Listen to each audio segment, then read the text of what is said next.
Welcome to the Continuum Lab.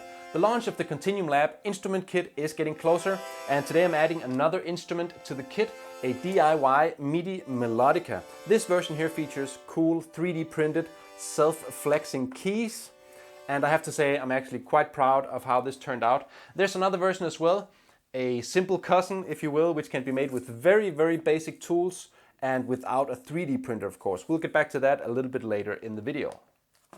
Both of these, as well as all of the other instruments that I make here on the channel, can be made using the Continuum Lab Instrument Kit, which I call the Click for short, and which I will soon start selling from my KontinuumLAB.com website. I do have some news and announcements about the Click in general, like the complete list of instruments which will be in the kit, but I'm going to put that at the end of the video. For now, I'm sure you all came for this.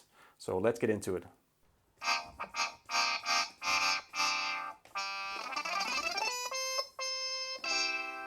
All of the keyboard instruments that I've made in the Continuum Lab up to now have used capacitive sensors for keys. That means that I'm able to get gradual input if I want to, like pressure or velocity sensitivity, which is very cool when you also consider that these sensors are basically made out of a single piece of metallic tape. But what they don't give you is movement. So you're basically just playing with your fingers on a static surface, which can be fine for a lot of things, but it doesn't give you the sensation of playing real keys on a real keyboard. So that's what I was going for with this new instrument, which does provide the individual key movement of an actual keyboard, but on the other hand doesn't give any sensitivity or velocity output. These keys are off until the key reaches the bottom of its arc, and then it's fully on. There's no in between, no way of knowing if you're pressing soft or hard, slow or fast, which makes for a pretty lame keyboard, something like a cheap kid's Casio toy from the 80s, or something like a melodica, because on a melodica, key sensitivity is not even a thing, except for pitch bend by half pressing a key, but we won't be doing that. The volume on a melodica is controlled by blowing air through a tube anyway, so binary keys work just fine. One version of those keys is what you see here, 3D printed PLA in one piece with no mechanical parts, and the flex comes from the plastic itself. But wait, I hear someone say, what about material fatigue? Won't the plastic wear out and break at the point where it flexes? Well, yes, almost certainly. Just like the sun will eventually burn up all its fuel and expand, swallowing up the inner planets. But when is a much more interesting question. Hear me out. First of all, I've tried to design these keys so that the flex is minimal. The tip of the key moves down by just over 3 millimeters, but the flexing area is way at the back where that movement is very reduced and it's spread over this winding bit here, meaning that the flex at any given spot is very little. Will it last long enough for this technique to make sense? Well, given that I can easily print replacements if a key breaks, how long is long enough? I don't know. I'm just a musician turned maker. I honestly don't even know what kind of math would go into calculating material strength and stress under flexion or whatever. So I did the second best thing, something that I do know how to do. I built a robot to test it for me. Check it out. I got this servo motor, printed a little bracket for it. Then I fixed the servo to the bracket with some screws. Then I fixed the popsicle stick to the servo with some more screws. That's what will hit the key. Then I put the whole thing down on a base and glued the key down in the right place for the stick to hit it. Put a little foam on top to soften the impact. Nice. Now for the software. In order for this to work, I need to press the key and count the key presses, of course. But I also need to stop everything if the key breaks or the motor fails or if anything else goes wrong, like the copper tape falling off or the solder or hot glue failing. And I'll need a memory of the count in case the power cuts out. So that's what I made, and here's how it works. The Teensy and servo are both powered by this 5-volt supply. The servo presses the button and then the software checks if the key is activated. Then it lifts up and checks if the key is deactivated again, and if any of those checks fail, then the sketch stops because something has obviously gone wrong. If both checks pass, then the code adds 1 to the number of presses and displays the new count on this little OLED module. After 10 presses, the current count is saved to the EEPROM memory of the Teensy, which is preserved even if the power goes. After a chip reset, the number of presses is retrieved from memory and the system keeps counting from there. If I need to reset the count, then I just press this button here for 2 seconds and the count goes to 0. Pretty simple, but still very robust, I think. My bet is that the servo will fail before everything else. I should really be using a solenoid for this, which I don't have, so maybe I'll get one. But the servo will do for now. Let's turn it on and hopefully forget about it for a few days. Spoiler, it's still running at almost 2 million cycles. When it passed 1 million cycles was when I decided to go ahead and build the full instrument. So okay, back to the full instrument. There are 32 keys in total. Each one functions as a simple digital switch with some copper tape arranged in between the two parts of the key so that it shorts out a circuit when the key is pressed.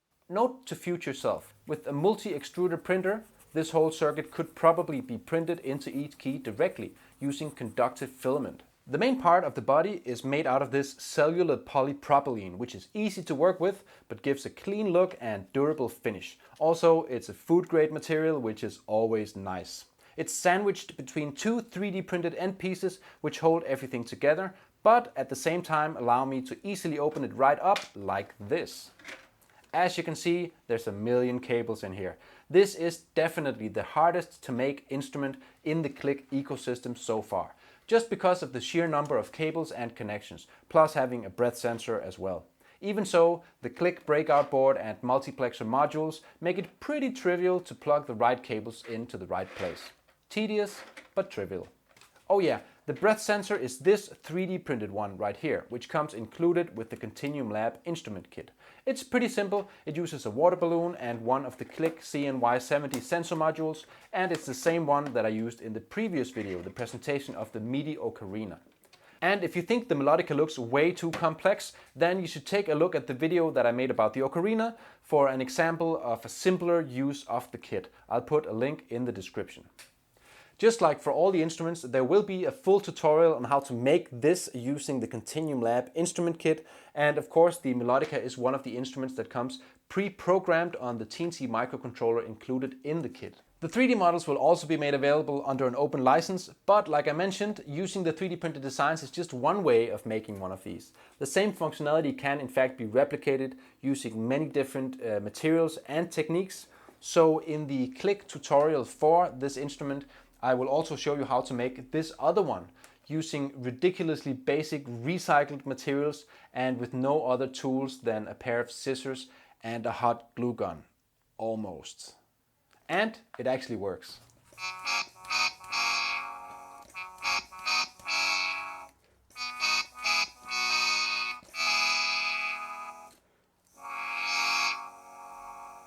So that's the kind of stuff that you'll be able to do with the Continuum Lab Instrument Kit, which brings me back full circle to the actual Click itself and some of the questions that I've received about it, like what instruments can I make? What's in the kit exactly? When can I get it? What's the price tag?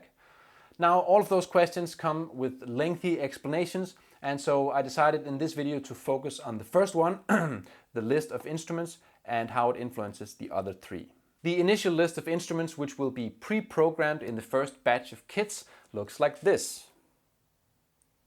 I wasn't going to include that last one on the list in this first set because I've just already made quite a few capacitive keyboards. But I realized as I was making the Melodica just how relatively complex it is to put together, and so I really need that much simpler design for a keyboard for those who are just starting out and don't want to get into the mechanical intricacies of moving keyboard keys. The capacitive keyboard, as I mentioned, even if it's simpler to make, actually has a few features which this one does not, and it can be converted to a Melodica by simply adding a breath sensor. So the only thing that this one really does better is the tactile part of how it feels under the fingers, and of course the cool factor. I mean, just look at it. Anyway, then if there's enough interest in the whole concept, meaning if I sell the first 1 or 2 batches, this is what happens next. That is the extended list with a few more instruments which I will include in the kit if everything goes well.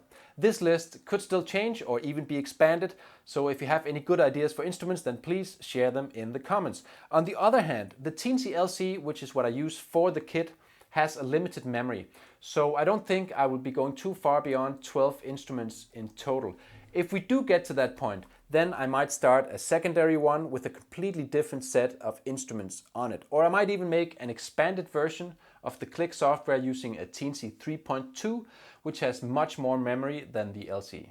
To finish off, I want to show you one of the coolest features of the Click, especially for beginners. And that's the fact that all of the instruments are pre-programmed onto the same Teensy LC right out of the box. And you can select between them using jumpers on the Click breakout board. So one Teensy can be moved between different instruments just by plugging it into a different breakout board. Check it out. This is the Teensy from the Melodica that I've been playing this whole time. Let's just unplug it from there and move it over to this Ocarina Prototype that I made in the previous video. Plug it back in, calibrate, and we're off.